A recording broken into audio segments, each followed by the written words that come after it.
Dear students, very good morning. We are learning tense.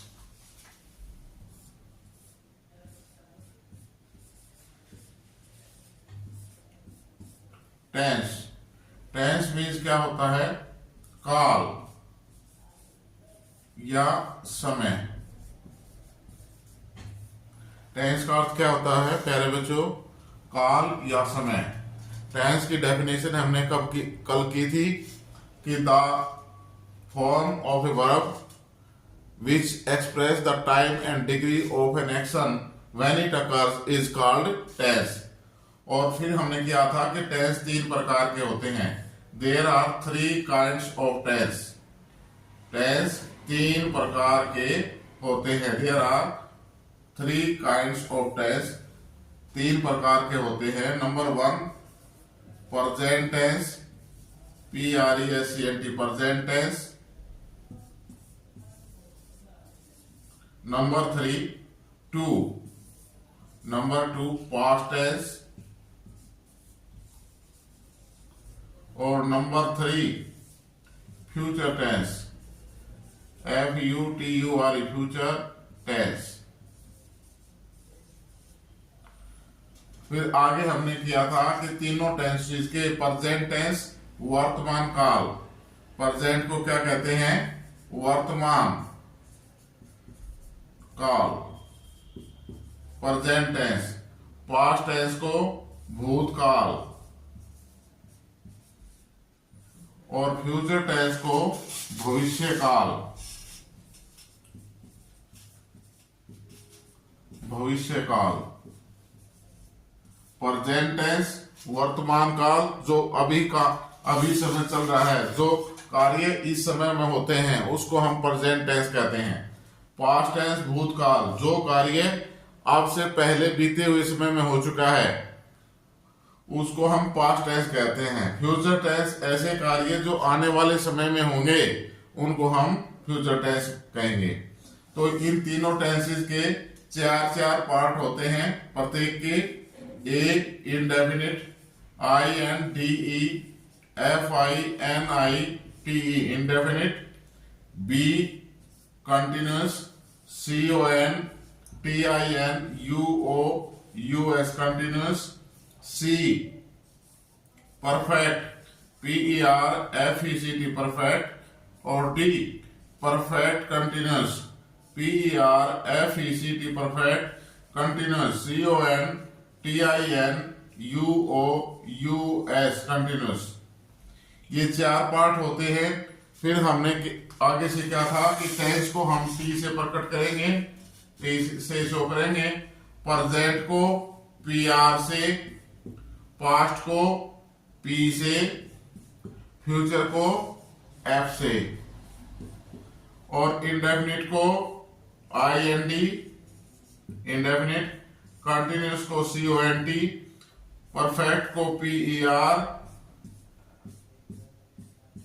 और perfect continuous को PER perfect CONT continuous. इनको हम short में आगे चल के फॉर्म्स को शॉर्ट में जो है इस प्रकार से जानेंगे। फिर उसके बाद हमने जो है हमारे मेन 3 टेंस हैं, प्रेजेंट, पास्ट और फ्यूचर, और तीनों के 4 भाग हो गए, indefinite, continuous, perfect, perfect continuous. तो हमारे इस प्रकार से कितने टेंस हो गए? 12। 4 प्रेजेंट के, 4 पास्ट के और 4 फ्यूचर के। Present indefinite tense, present continuous tense, present perfect tense, present perfect continuous tense. Past indefinite tense, past continuous tense, past perfect tense, past perfect continuous tense. Future indefinite tense, future continuous tense, future perfect tense, future perfect continuous tense. ये बच्चों last class में हमने सभी के नाम भी पूरे लिखे थे। अगर टेंसेस को हम एक जो है अपनी पीढ़ी के हिसाब से बात करें टेंस को, तो जैसे सबसे ऊपर है grand father, grand father, FATHER, grand father, GRAND grand father, FATHER father. Grand father को हिंदी में क्या कहते हैं? दादाजी, दादा। और ग्रैंडफादर का जो है फिर होता है सन, बेटा,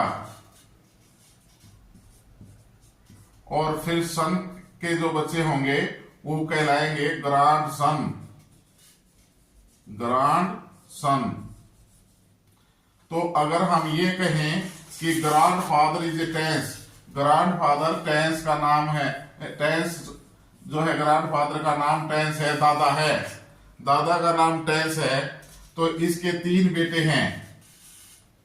ठीक है, इसके 3 बेटे हो गए, प्रेजेंट, पास्ट एंड फ्यूचर। और इन तीनों बेटों के 4 जो है बेटे हो गए, यानी दादा के पोते हो गए। कौन कौन से? Indefinite, continuous, CONT continuous, perfect और परफेक्ट कंटिन्यूअस। तो इसको हम ट्री के हिसाब से अगर चले तो हम पीटी के हिसाब से भी चल सकते हैं।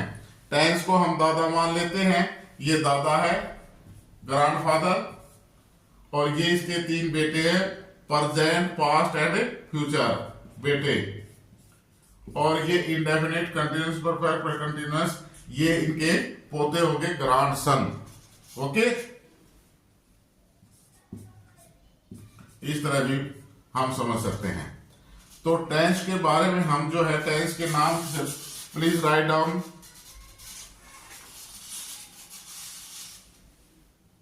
हो गया भाई?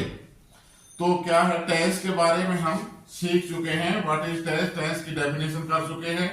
टेंस मुख्यतः 3 प्रकार के होते हैं, प्रेजेंट, पास्ट, फ्यूचर, ये भी हम सीख चुके हैं। प्रत्येक के, तीनों टेंसेस के प्रत्येक के प्रेजेंट, पास्ट और फ्यूचर के 4 भाग होते हैं, indefinite, continuous, perfect, perfect continuous. तो इस प्रकार से हमारे टेंस जो है 12 टेंस हो गए, present indefinite tense, present continuous tense, present perfect tense, present perfect continuous tense.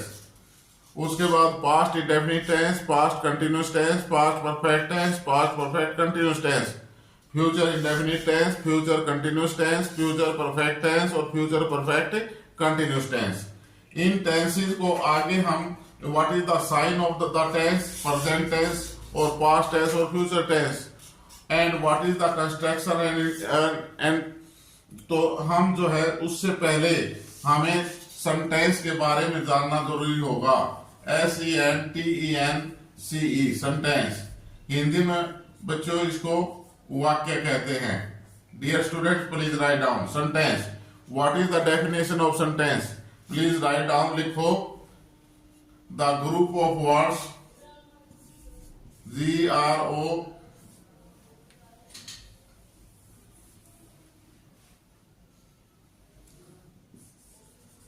the group, GROUP, group of words, the group of words which has a complete sense,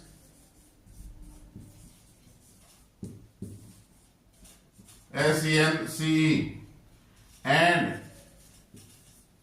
contained, CONTAINED, contained a verb also, is called a sentence.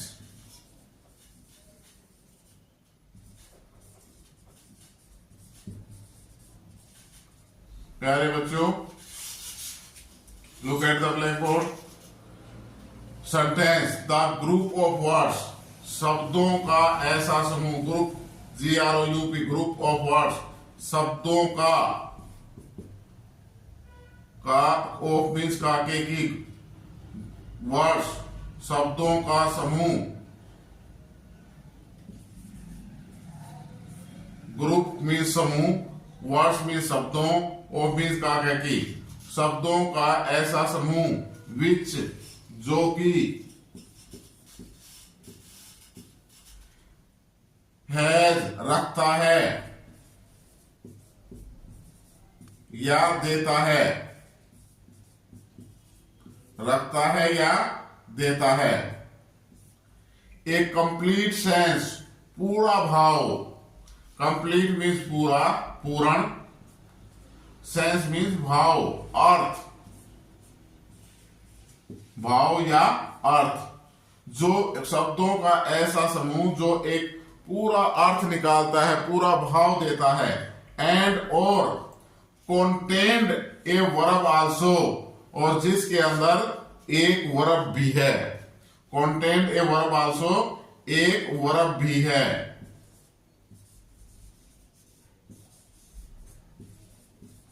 जिसके के साथ में जिस शब्दों के समूह में एक वर्ब है और उसका पूरा अर्थ निकलता है, उसे हम सेंटेंस कहते हैं। Okay, clear? Please right.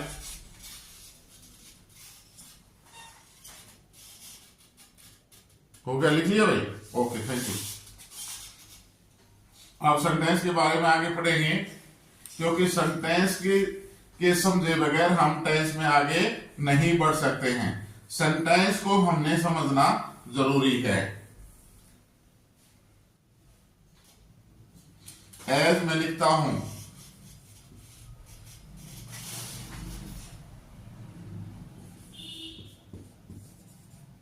Ritu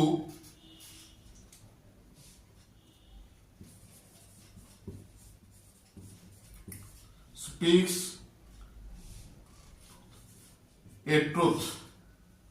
Ritu speaks the truth.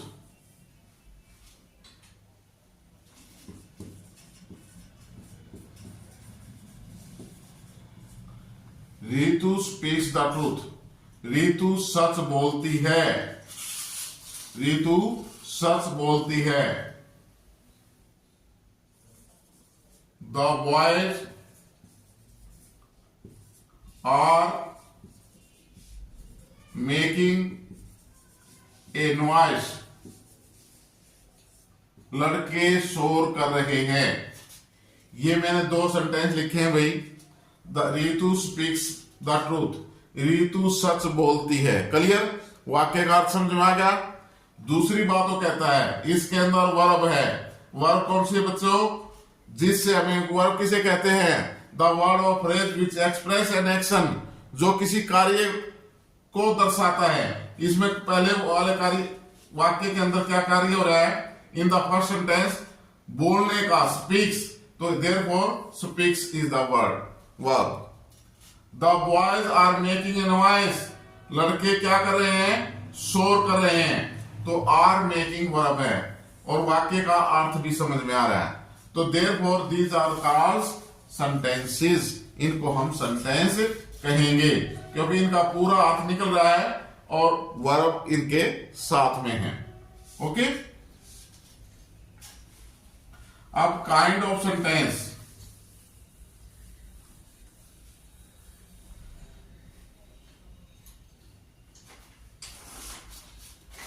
वाक्य के प्रकार, काइंड्स ऑफ सेंटेंस। वाक्य के प्रकार, वाक्य कितने प्रकार के होते हैं? काइंड्स मीन्स बच्चों प्रकार, कितने तरह के होते हैं। सेंटेंस मीन्स वाक्य। तो यहां हम काइंड्स ऑफ सेंटेंसेस के अंदर यहां टेंस के अनुसार हम 4 प्रकार के वाक्य पढ़ेंगे। There are 4 kinds of sentence, 4 प्रकार के वाक्य होते हैं। नंबर 1 अफर्मेटिव, लिख लो भाई, साथ साथ लिखते रहो। Affirmative, AFFIRMATIVE,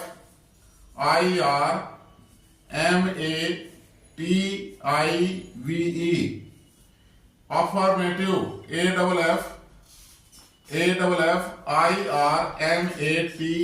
AFFIRMATIVE, affirmative number 1। Number 2 negative,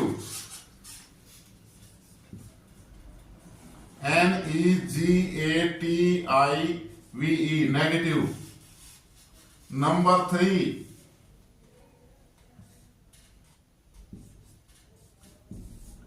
interrogative,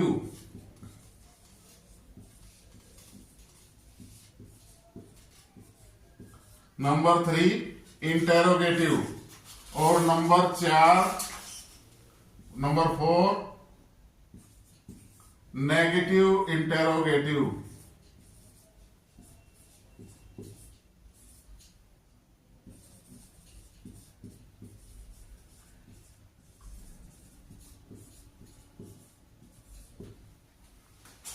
एक बार ध्यान से स्पेलिंग्स को देखेंगे हम। Number 1 affirmative, AFFIRMATIVE affirmative. Number 2 negative, NEGATIVE negative. Number 3 interrogative, INTERTE। और दोबारा देखें स्पेलिंग को, INTERROGATIVE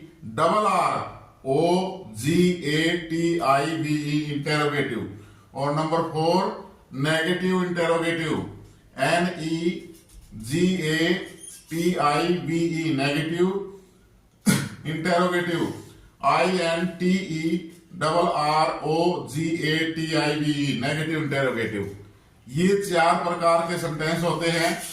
अफर्मेटिव को हम कहते हैं साधारण वाक्य। लिख लो बच्चों, साधारण। अफर्मेटिव सेंटेंस साधारण। नेगेटिव नकारात्मक, नकारात्मक।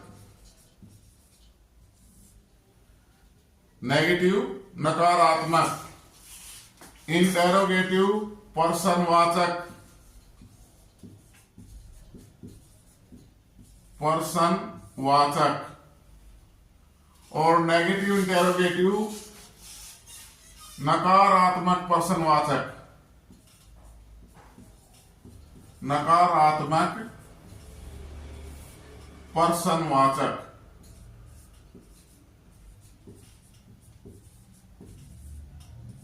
नकारात्मक प्रश्नवाचक। इसको साधारण अफर्मेटिव सेंटेंस का मतलब क्या है बेटा? साधारण और अफर्मेटिव सेंटेंस किसको कहेंगे?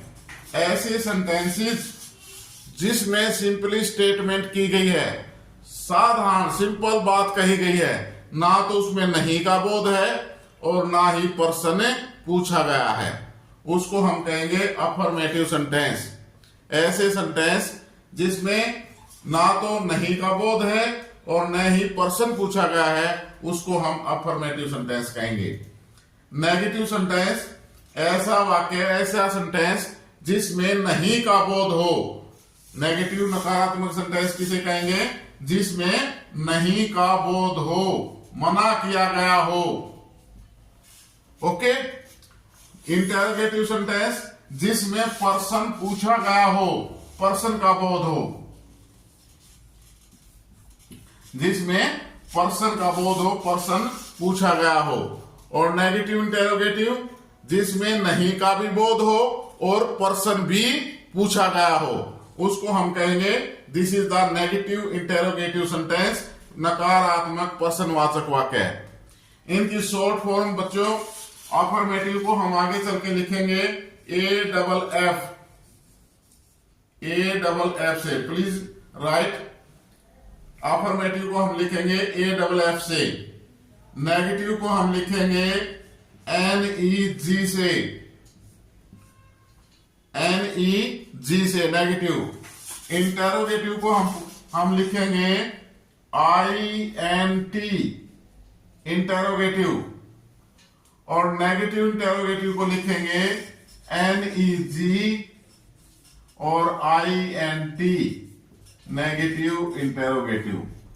आगे टेंस में जब हम यूज करेंगे इनको, सेंटेंसेस की टाइप, तो हम अफर्मेटिव सेंटेंस को AFF से, नेगेटिव को NEG से, इंटेरोगेटिव को INT से और नेगेटिव इंटेरोगेटिव को NEG INT से। क्लियर बच्चों? समझ में आ गया? सभी लिख लो, आराम से लिखो, जल्दी से लिख लिया। अब हम इसका एग्जाम्पल लेते हैं।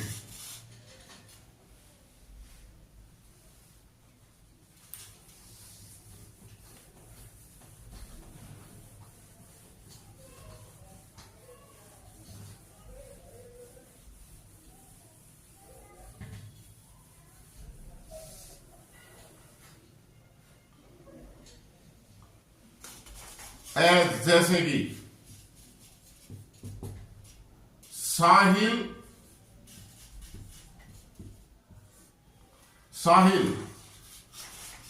Is a good boy. Sahil एक अच्छा लड़का है। साहिल इज ए गुड बॉय। एक सेंटेंस प्यारे बच्चों, सबसे पहले शब्द का पहला अक्षर बड़ा होता है, कैपिटल होता है सेंटेंस के अंदर, और साधारण और नकारात्मक वाक्य के अंत में फुल स्टॉप होता है। ये जो बिंदी होती है इसको हम बोलते हैं full stop. Sahil is a good boy, इसमें नहीं का बोध नहीं, ना पर्सन पूछा गया, क्या कहा गया, साहिल एक अच्छा लड़का है। तो इसलिए इस सेंटेंस को हम क्या कहेंगे, this is the affirmative sentence. This is the affirmative sentence, AFF। This is the affirmative sentence. दूसरा सेंटेंस में लिखता हूं,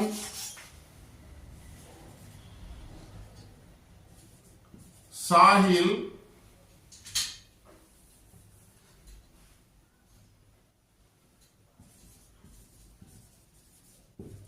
is not a good boy.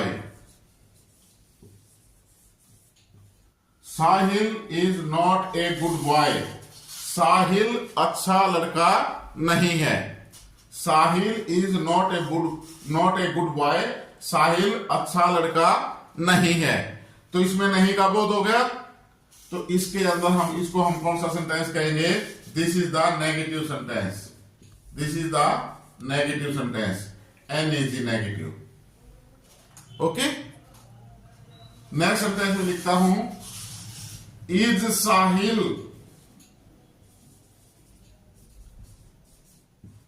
Sahil A good boy.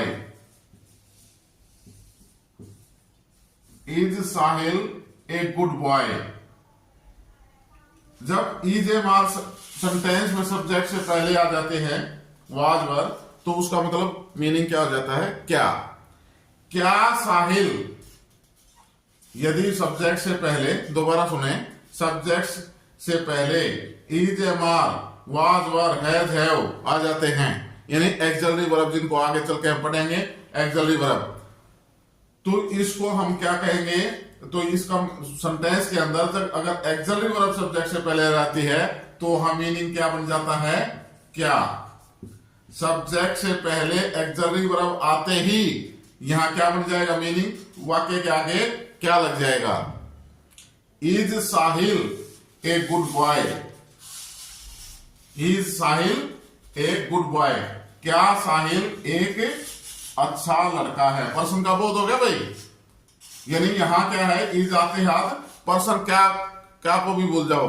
जैसे ही सब्जेक्ट से पहले एक्सिलरी वर्ब आती हैं तो वहां हमारा पर्सन का बोध हो जाएगा, और वाक्य के अंत में ये जो कड़छी दिखाई दे रही है ना, सब जो है सब्जी गालन वाली दिखाई दे रही है ना, जैसे सब्जी डालते हैं जैसे, उससे it is called sign of interrogation, पर्सन वाचक चिन्ह।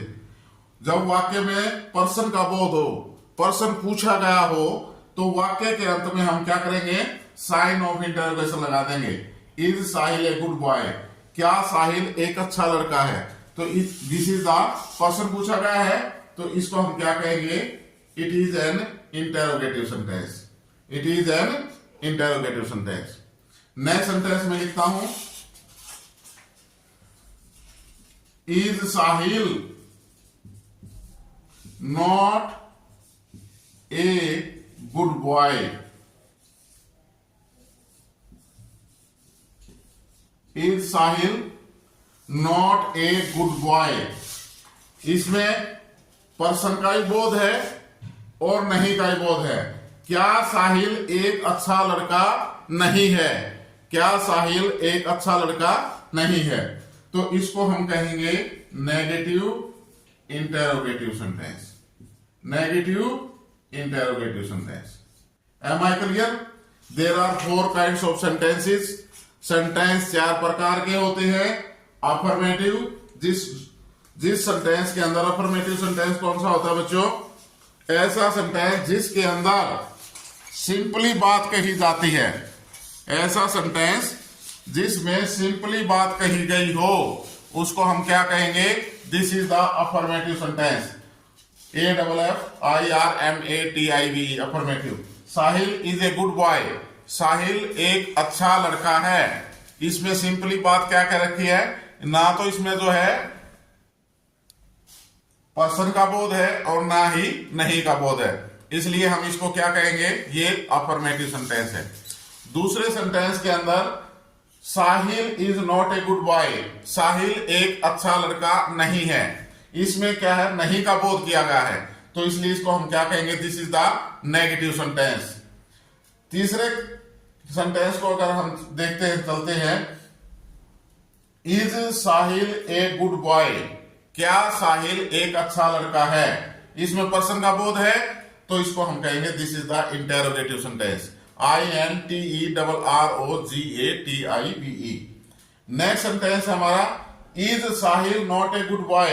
क्या साहिल अच्छा लड़का नहीं है? इसमें किसका बोध है? पर्सन का ही बोध है और नहीं का भी, इसलिए इस सेंटेंस को कहेंगे negative interrogative sentence. Am I clear? लिख लिया सभी ने? Let us go on.